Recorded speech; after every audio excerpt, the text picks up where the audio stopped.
Imagina un escudo sencillo y claro. Un lirio que recuerda a María, un corazón encendido que habla de amor agustiniano y abajo, una frase breve en latín que parece susurrar el rumbo de todo un pontificado. In illo uno unum, en el uno somos uno. No es decoración. Es un mapa espiritual.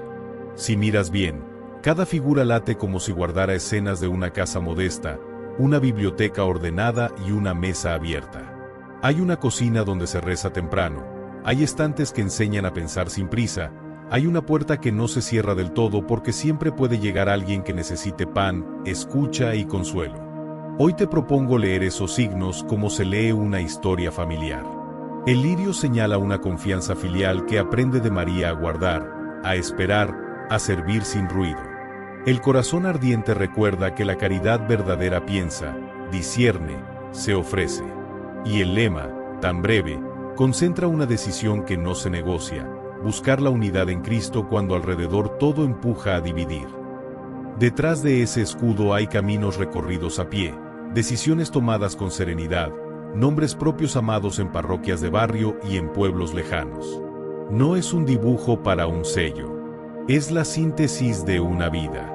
Mientras escuchas, quizá recuerdes tus propios símbolos.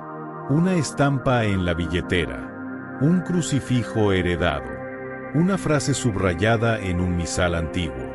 Los signos hablan cuando la vida los respalda. Por eso, si te quedas hasta el final, descubrirás que el escudo de León XIV no solo cuenta su historia, también te ofrece una brújula para la tuya. Veremos cómo un lirio puede convertirse en paciencia en tu casa, cómo un corazón encendido puede traducirse en un gesto concreto de servicio y cómo un lema en latín puede organizar la semana de una familia que quiere rezar, pensar y amar mejor. Este no será un recorrido de curiosidades, sino de claves vivas. Leeremos el escudo, pero también las decisiones que lo explican, esas que duelen y maduran, y la misión que lo hizo carne al cruzar fronteras. Iremos del símbolo a la obra, del lema al hábito, del corazón pintado al corazón ofrecido. Y, paso a paso, verás cómo estos signos pueden hacerse costumbre en cualquier hogar, una oración breve al amanecer, una lectura que ilumina, una mesa que espera. Respira hondo y mira de nuevo ese escudo. El lirio, el corazón, el lema. No son piezas aisladas. Son una promesa. En el uno somos uno. Si caminas con nosotros, al final de este video tendrás en tus manos algo más que información. Tendrás un modo sencillo y posible de vivir la unidad, de pensar la caridad y de abrir la puerta con alegría. Aquí empieza la lectura de los signos. Aquí empieza, también, la oportunidad de convertirlos en vida. El lema que ordena el corazón. Venimos del escudo y entramos en la palabra que lo sostiene. In illo uno unum. En el uno somos uno. No es una frase para la pared, es una decisión para cada día. Nace del pulso agustiniano que marcó su vocación y que late como un metrónomo interior. Primero Dios, luego la unidad, después todo lo demás.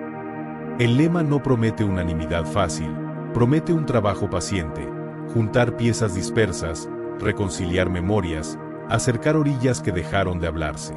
Unidad en Cristo como prioridad pastoral significa que la misión empieza escuchando. Antes de decidir, se sienta a la mesa de los que no piensan igual. Antes de proponer, pregunta. Antes de corregir, acompaña. Ese orden humilde evita dos tentaciones que rompen comunidades: el atajo de la imposición y la parálisis del miedo. Bajo este lema, la autoridad se vuelve servicio que busca el bien posible de hoy, sin renunciar al bien pleno que se espera. In illo uno unum es también un criterio de gobierno. Orienta procesos en lugar de fabricar soluciones rápidas que alivian un titular pero dejan heridas abiertas. Por eso quienes lo conocen subrayan su estilo paciente y su empeño en construir puentes dentro de la iglesia y hacia afuera. Puentes entre generaciones, para que los mayores transmitan sin imponer y los jóvenes aporten sin borrar, entre carismas, para que el que sirve en silencio y el que evangeliza en la calle se reconozcan parte del mismo cuerpo, entre realidades culturales, para que nadie tenga que negar su historia para entrar en casa. El lema tiene consecuencias prácticas. En una reunión tensa, Pide orar 2 minutos antes de hablar para recordar de quién venimos y a quién servimos.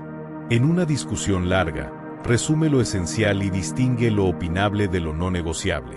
En una agenda cargada, reserva tiempo para visitar enfermos o agradecer a voluntarios, porque la unidad se sostiene con gestos pequeños que no salen en la foto. En la formación, propone estudiar juntos la palabra y los documentos antes de tomar una postura, para que la convicción nazca de la verdad compartida y no del ruido del momento. Esta brújula agustiniana también corrige el modo de comunicar. Hablar claro sin herir, decir la verdad sin humillar, reconocer el bien donde aparece aunque venga de caminos inesperados. El lema empuja a buscar el punto de encuentro que no diluye la identidad, sino que la ofrece como don. Por eso la unidad de la que habla no es uniformidad que empobrece, es comunión que multiplica. No silencia las diferencias, las ordena al servicio del amor. Ya como obispo y después como cardenal, este rumbo se volvió estilo. Acompañar a personas y comunidades pidiendo tiempo para sanar, promoviendo equipos donde la diversidad no sea amenaza sino riqueza, leyendo con calma expedientes y biografías, y decidiendo cuando hay que decidir, sin confundir paciencia con indiferencia. El lema explica esa mezcla de serenidad y firmeza que sostiene la tormenta. Se escucha mucho, se ora más y se actúa con caridad que no improvisa. Si el escudo nos mostró símbolos, el lema nos enseña el paso. Un paso corto y constante que prefiere tejer a remendar, integrar antes que expulsar, iniciar procesos antes que clausurar historias. Con esta brújula clara pasamos al siguiente tramo, donde veremos cómo el escudo mismo habla de sus amores y prioridades, el lirio, el corazón encendido y el libro, y cómo esos signos, lejos de ser adornos, se convierten en gestos concretos que cualquiera puede llevar a su casa. El escudo que habla de sus amores. Del lema que marca el paso pasamos al rostro visible de esa brújula. El escudo no es un adorno colgado de protocolo, es una biografía resumida en signos. Al centro, un lirio sobre campo azul que remite a María. No es solo belleza, es escuela. La Virgen enseña a guardar, a escuchar, a esperar el kairos de Dios sin ansiedad. Ese lirio habla de una devoción que cuida a las personas y a los procesos. Por eso, cuando se enfrenta a una decisión difícil, antes de levantar la voz, levanta el corazón. Mira como María que ponderaba todo en su interior, y desde esa calma activa, elige palabras que construyen. La pureza que señala el lirio no es distancia, es transparencia. Nada oculto, nada doble. Lo que piensa, ora. Lo que ora, sirve. Esa es la primera conversación del escudo. Junto al lirio, un corazón inflamado y traspasado. Aquí suena fuerte la tradición agustiniana. Amar con inteligencia y pensar con fuego. No un amor sentimental que se apaga con el viento, sino un amor que arde porque se alimenta de la verdad. Ese corazón recuerda que la caridad cristiana no es improvisación ni impulso sin dirección. Requiere memoria, estudio, examen de conciencia. Por eso, cuando acompaña a alguien, no se limita a consolar. También propone un camino, señala un bien concreto, anima a dar el siguiente paso. El corazón traspasado sabe doler con el otro, pero no lo deja allí. Lo toma de la mano y lo pone en marcha. Debajo, un libro abierto. La verdad se busca con estudio y oración. El libro le pone método al corazón. Le recuerda que las mejores intenciones pueden desorientarse si no se dejan iluminar por la palabra y por la sabiduría de la Iglesia. Este signo lo aprendió en casa y lo confirmó en la vida agustiniana. Antes de hablar se busca, antes de resolver se ordena. De ahí salen hábitos muy concretos. Tiempo reservado para leer la escritura sin prisa. Subrayados que luego se vuelven decisiones. Reuniones que empiezan con una oración breve para que el texto inspire el tono. El libro también habla de humildad intelectual. Nadie lo sabe todo, todos podemos aprender. Su gobierno pastoral nace de ese banco de escuela que nunca se clausura. Todo culmina bajo la mitra y las llaves de Pedro, con el lema al pie. No son un techo que oprime, son una promesa de servicio. La mitra recuerda la responsabilidad de confirmar en la fe. Las llaves, la misión de abrir puertas hacia la misericordia y cerrar heridas que sangran. Puertas que se abren para que entre quien está lejos, puertas que se cierran a la violencia y a la mentira que rompen la comunión. En el borde inferior, el lema vuelve a decir lo esencial: en el uno somos uno. Así el escudo se convierte en un pequeño oratorio portátil donde devoción, caridad y verdad se encuentran sin estorbarse. Lo más importante del conjunto no es cada pieza por separado, sino su conversación silenciosa. El lirio enseña ternura firme. El corazón, caridad ardiente que se entrega. El libro, inteligencia que discierne. Y todos, bajo las llaves y la mitra, reciben del lema la dirección exacta. Esta orquesta de signos explica su manera de servir. No actúa por impulsos sueltos. Deja que el lirio cuide el tono, que el corazón empuje la entrega y que el libro afine la decisión. Y cuando esos tres acuerdan, la autoridad se vuelve cercana sin ser débil, clara sin ser dura, misericordiosa sin ser ingenua. Llevado a la vida diaria, el escudo propone un itinerario posible para cualquier familia. Un momento mariano al amanecer, un Ave María que cuide el corazón antes de salir. Un gesto de caridad que piense, llamar a quien lo necesita y preguntarle qué ayuda concreta es la más útil. Un rato breve con el libro abierto, leer el Evangelio del día y elegir una frase para vivirla en la jornada. Ternura firme, razón orante, cercanía que no improvisa. Eso cuenta el escudo. Eso sugiere practicar. Desde aquí, el relato nos invita a mirar cómo estos signos se ponen a prueba cuando llegan decisiones incómodas. Porque los símbolos son verdaderos si resisten el peso de la historia. En el siguiente capítulo recorreremos esos momentos de cruce donde el lirio pidió paciencia, el corazón pidió valentía y el libro pidió claridad. Allí veremos por qué la serenidad que tantos le reconocen no es temperamento afortunado, sino fidelidad a lo que su escudo le recuerda cada día. Decisiones que templaron su serenidad. Del escudo que conversa en silencio, pasamos a los pasillos donde se deciden cosas que pesan. Allí los símbolos dejan de ser imagen y se vuelven carne. Antes del papado, a Robert le tocó atravesar en Chiclayo realidades de frontera, esas donde la parroquia es al mismo tiempo altar, escuela, comedor y consultorio del alma. Llegaban preguntas que no admitían respuestas rápidas. Una comunidad dividida por viejas heridas. Un proyecto pastoral que debía nacer sin apagar lo que ya daba fruto. Un equipo cansado que pedía aire sin dejar de servir. En cada caso el método era el mismo y venía de casa. Escuchar primero. Mirar todos los lados. Orar con la escritura. Pedir datos claros. Recién entonces decidir.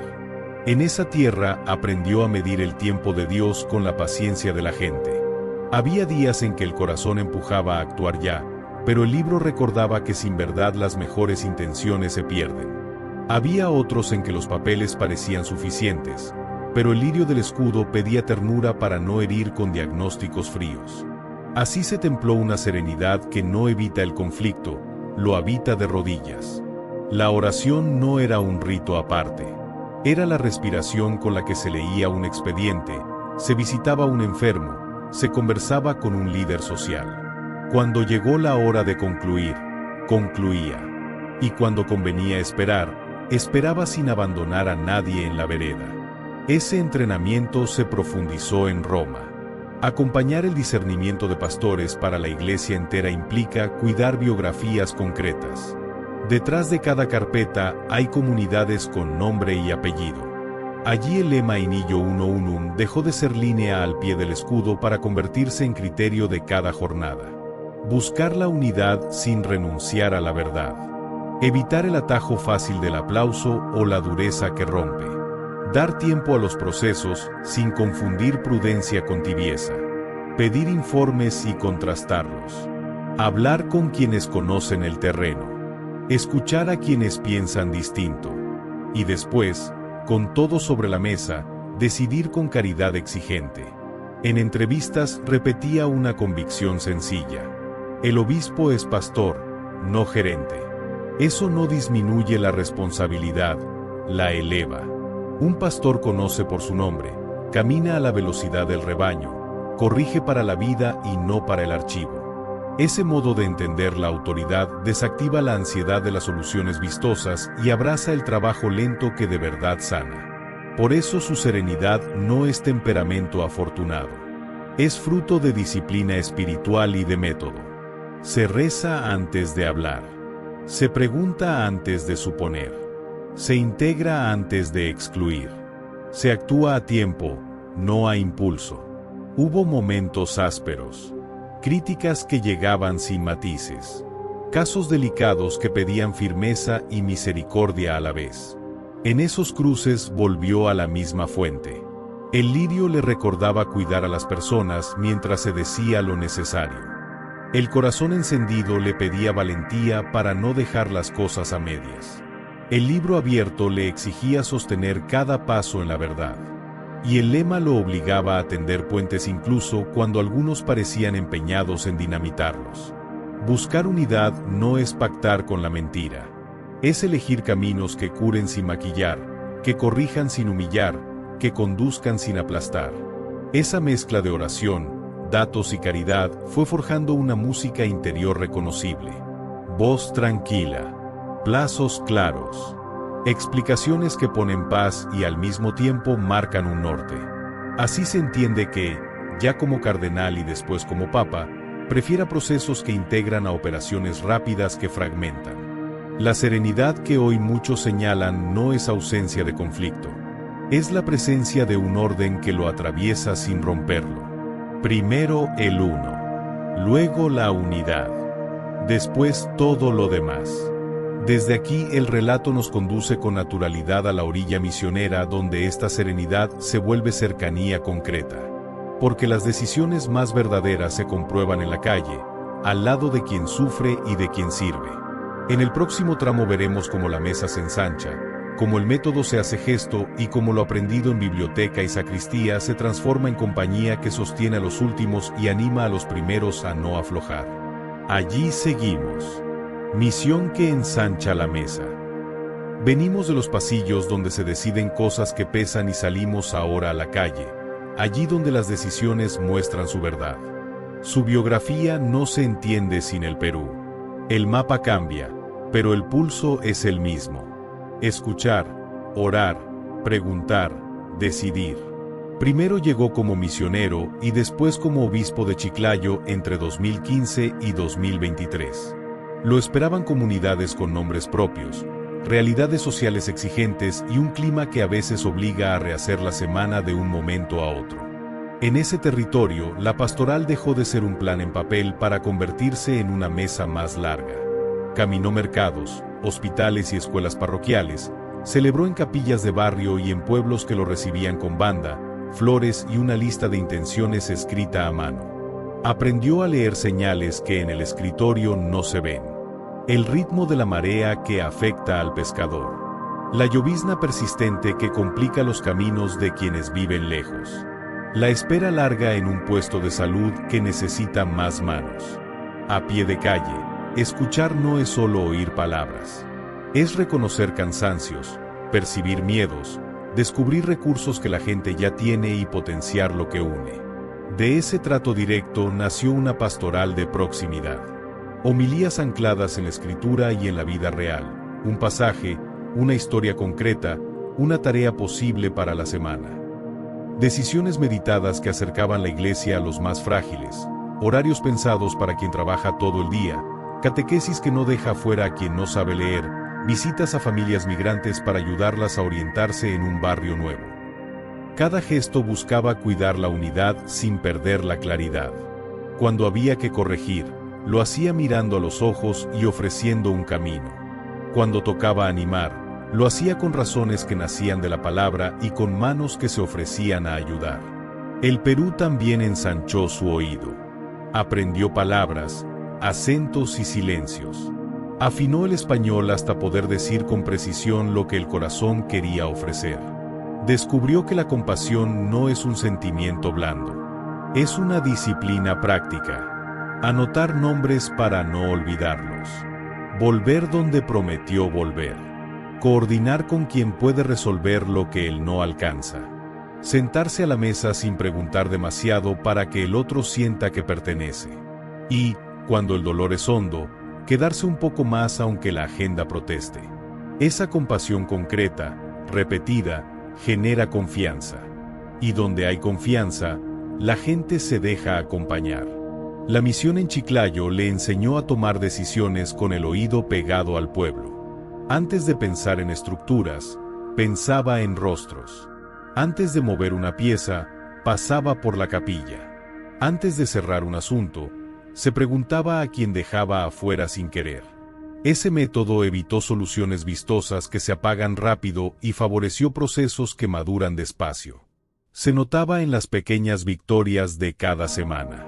Un comedor parroquial que logra voluntarios estables. Un grupo de jóvenes que pasa del entusiasmo disperso a un servicio concreto. Un equipo de catequistas que aprende a trabajar unido y se convierte en corazón de la comunidad. También allí se confirmó su atención a los que no encuentran lugar. Migrantes que llegan con miedo y papeles incompletos. Adultos mayores que necesitan más escucha que recetas. Niños que requieren paciencia para leer despacio y para decir en voz alta lo que sienten. Su respuesta fue siempre la misma. Hacer sitio.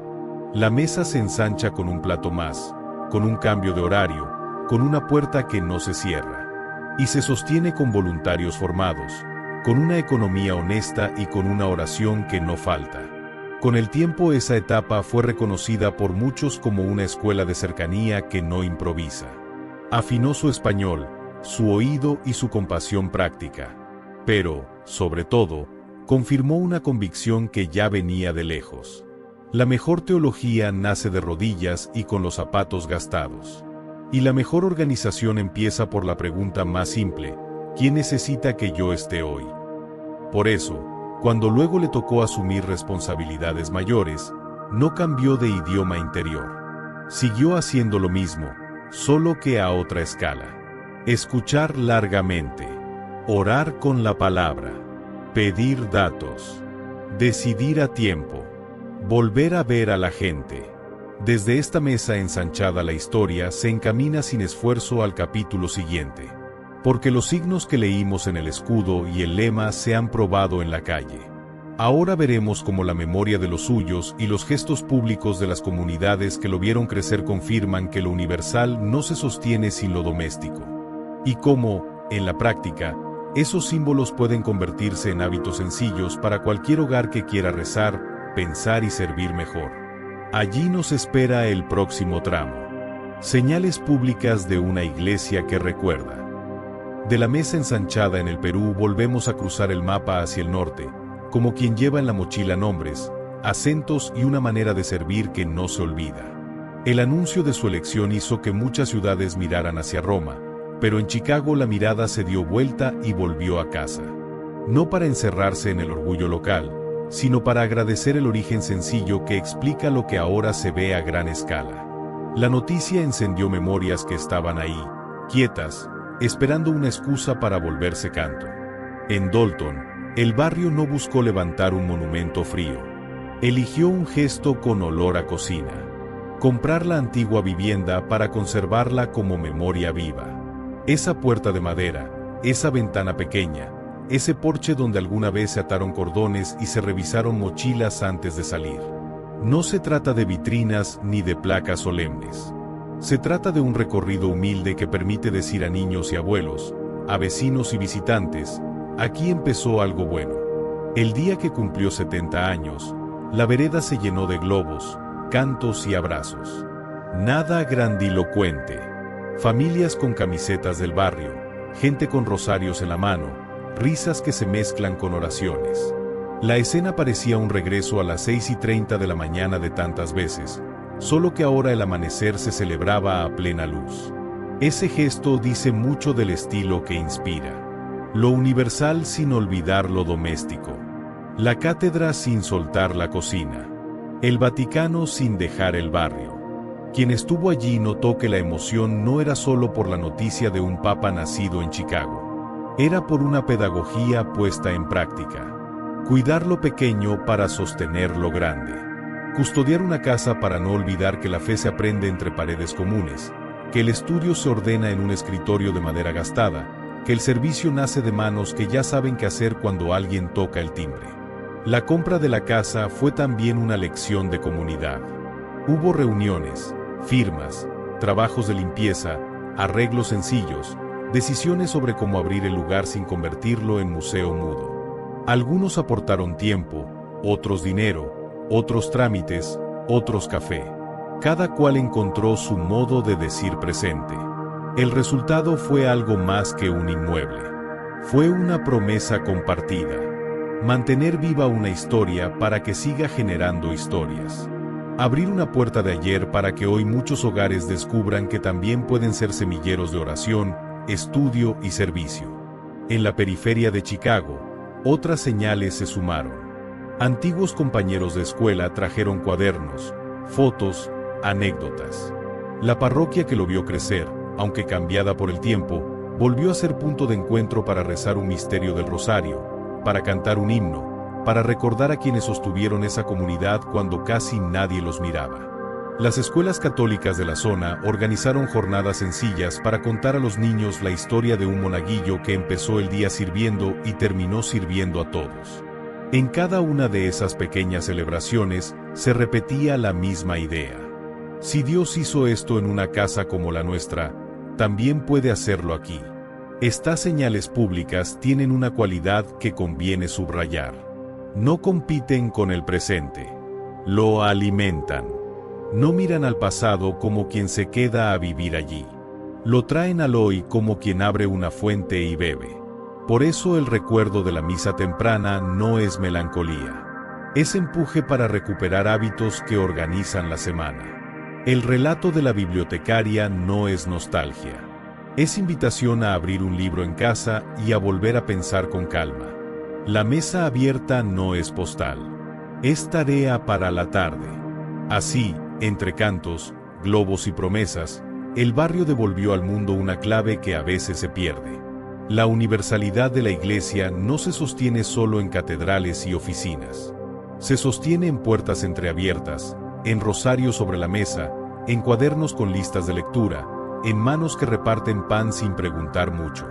Cuando una comunidad elige recordar de este modo, está fijando el rumbo de su futuro. Y también está ofreciendo a otros un espejo amable donde mirarse.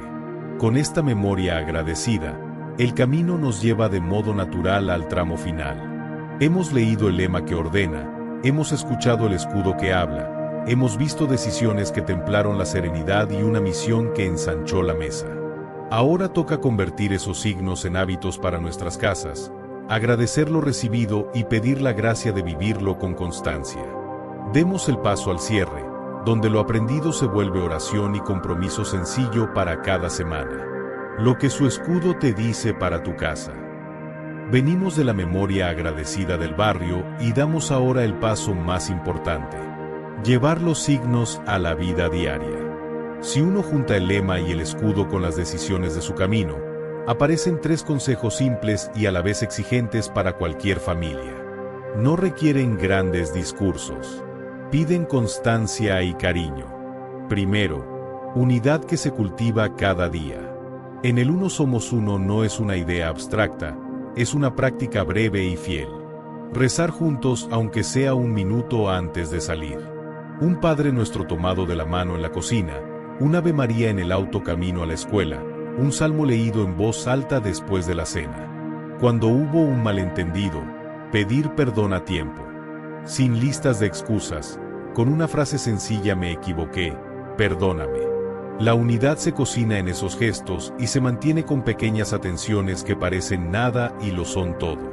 Mirar a los ojos cuando el otro habla. Evitar palabras que lastiman. Bendecir la mesa aun cuando la prisa apremia. Si viven solos, el mismo espíritu vale. Una oración al amanecer mirando por la ventana, un mensaje de paz a un amigo, una llamada a alguien que pasa un momento difícil. La unidad no es solo para las casas llenas. Es también para los corazones que quieren ser casa para otros.